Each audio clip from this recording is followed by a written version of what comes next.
रमजान उल मुबारक के पाक महीने में 4 दिन की तरावी मुकम्मल होने के मौके पर अकीदतमंदों की बड़ी मौजूदगी देखने को मिली। इस अवसर पर मोहम्मद हाशिम अशरफी, इमाम ईदगाह गद्दियाना एवं कौमी सदर ऑल इंडिया गरीब नवाज काउंसिल ने कानपुर शहर में चैनो अमन और आपसी भाईचारे के लिए खास दुआ कराई। अपने खिताब में इमाम साहब ने कहा कि रमज़ान सिर्फ रोज़ा और इफ्तार तक सीमित नहीं है, बल्कि ये महीना हमें सब्र, तकवा और अल्लाह की इबादत की तरफ लौटने का पैगाम देता है। उन्होंने लोगों से अपील की कि सिर्फ रमज़ान और ईद के मौके पर ही नहीं, बल्कि साल के 12 महीने अपने दिन और इस्लाम के लिए वक्त निकालें, ताकि आने वाली नस्लें दीन इस्लाम की खूबसूरती और उसकी असल तालीमात को समझ सकें। इमाम साहब ने ये भी कहा कि आज का इंसान दुनिया की भागदौड़ और चकाचौंध में इतना मशगूल हो गया है कि उसे न अपने मकसद की फिक्र है और न ही अपने रब की याद। तरावीह मुकम्मल होने के इस मौके पर बच्चों, युवाओं और बुजुर्गों की बड़ी तादाद मौजूद रही। पूरा माहौल इबादत, तिलावत और रूहानियत से सराबोर नजर आया।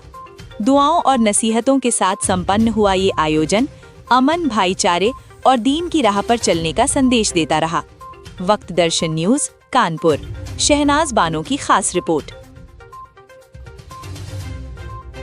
जी, मैं मोहम्मद हाशिम अशरफी, इमाम ईदगाह गद्दियाना और कौमी सदर ऑल इंडिया गरीब नवाज काउंसिल। आज तरावी मुकम्मल के मौके पर देशवासियों को का पैगाम देना चाहिए।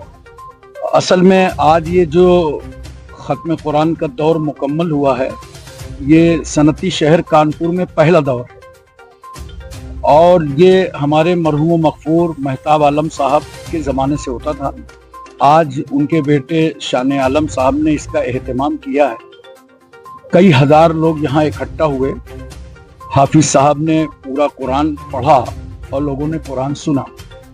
ये कुरान पाक अल्लाह की किताब है और आखिरी किताब है, और इस कुरान को अल्लाह ताला ने रमज़ान शरीफ के महीने में शब कदर में नाजिल फरमाया।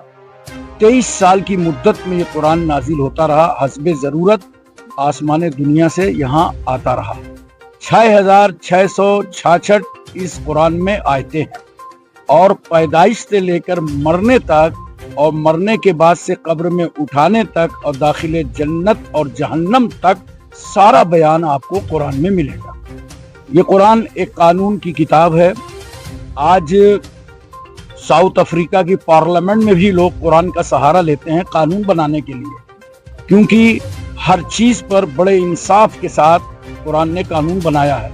एक कानून की मैं आपको मिसाल देता हूँ। आज मैंने अपनी तकरीर में भी कहा था, हर रमर रिबा, सूद हराम है। तो मतलब ये सूद, ये ब्याज जो है, तो क्या मुसलमान से लेना हराम है? नहीं, गैर मुस्लिम से भी लेना हराम है। यह है कुरान का कानून। चूंकि सूद अगर आप लेंगे तो आपस की जो रहम दिली है वो ख़त्म हो जाएगी, और कुरान जो है आपस में एक दूसरे को मोहब्बत, प्यार, इंसानियत, मानवता, ये सब सिखाता है। कुरान की आयतें मौजूद हैं। हुदल लिन्नास, तमाम आम लोगों की हिदायत के लिए कुरान आया है।